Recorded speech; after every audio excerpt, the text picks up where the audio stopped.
Le temps de prendre ma mitraillette, un chargeur de rechange, une grenade, et je suis paré.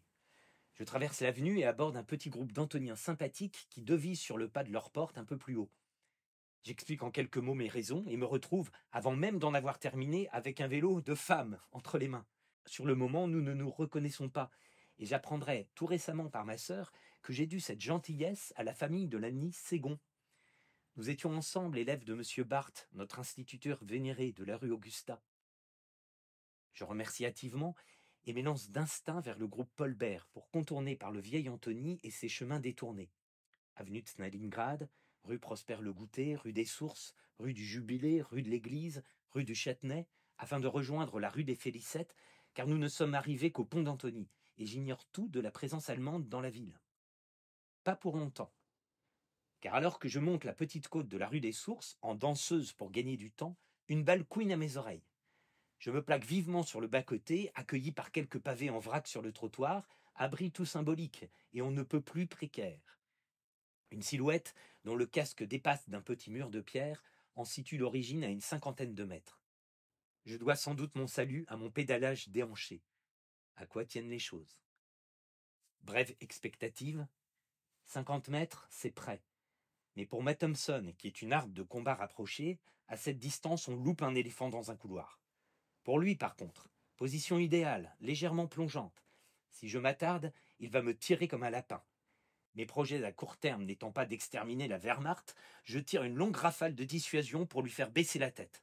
Je profite de ce très court repli pour me précipiter au coin de la petite ruelle qui débouche à quelques mètres.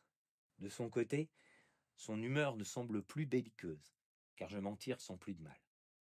Voici la rue de l'église. Puis, au coin de la rue de Châtenay, M. Larguillière, le marchand de couleurs, sur le pas de sa porte, ébahi par un bonjour jeté à la volée par cet Américain qui fait de grands signes. Mais l'heure n'est pas à la parlotte, comme disait M. Barthes. Puis le carrefour de la rue de Verrières, où en 39 une immense affiche, pour l'époque, montrait un marin fixant la mer bleue et l'horizon ensoleillé et suggérait fièrement « Souscrivez, il veille ». Curieux, je n'ai jamais pu l'oublier. Puis le café Fraboulet, vite à droite, l'avenue de la Croix de Berny, et tout de suite à gauche enfin, ma rue des Félicettes, qui dans peu de temps deviendra la rue Robert Doisy, à la mémoire de mon copain fusillé comme otage quelques jours avant la libération.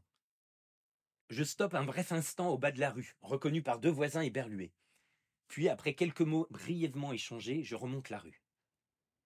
Je croise d'autres connaissances, m'arrête à nouveau et dois continuer à pied. Mais déjà le bouche à oreille a fonctionné, bien que la rue ne fasse qu'à peine 200 mètres. Et je vois ma mère s'avancer pour fêter cet Américain qui remonte vers elle. Il faut avouer que le casque ne facilite pas l'identification, et gêné par le vélo, je n'ai que le temps de la cueillir par un bras, car à quelques pas, me reconnaissant soudain, elle défaille sous la brusque émotion. Mon père, intrigué à son tour, suit à quelques mètres et n'en croit pas ses yeux.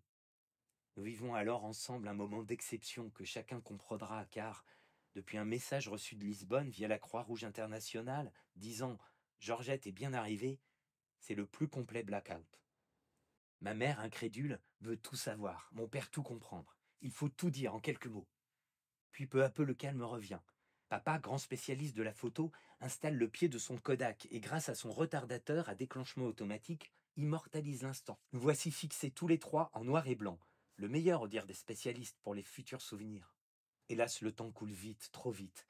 Déjà près de 18 heures. Allons, il faut tenir parole et rejoindre les amis du méthodique qui n'ont pas la même chance. On s'embrasse. Maman, en larmes, car pour elle, qui a connu 14-18, je retourne au front, me serre très fort dans ses bras. La descente de ma rue doit se faire à pied, chacun voulant me dire un mot, me serrer la main, les voisins, les copines m'embrassent dur, dur. Même pas de chocolat ni de cigarette à offrir, je suis parti si vite. Enfin seul à nouveau. Revenons à la dure réalité. Je change le chargeur de ma mitraillette et direction le pont d'Antony. Je rends le vélo avec quelques mots qui expriment mal ma gratitude et cherche des yeux un méthodique envolé. Normal, la colonne s'est enfoncée un peu plus au centre, me dis-je. Je la remonte lentement, questionne. Toujours bredouille, je passe le Select, puis à droite le Family, où des copains du régiment de marche du Tchad m'indiquent la direction de la Croix de Berny, où une de leurs sections en compagnie de la nôtre est partie depuis déjà un bon moment. Je reprends ma progression. Voici la boutique au petit bénéfice.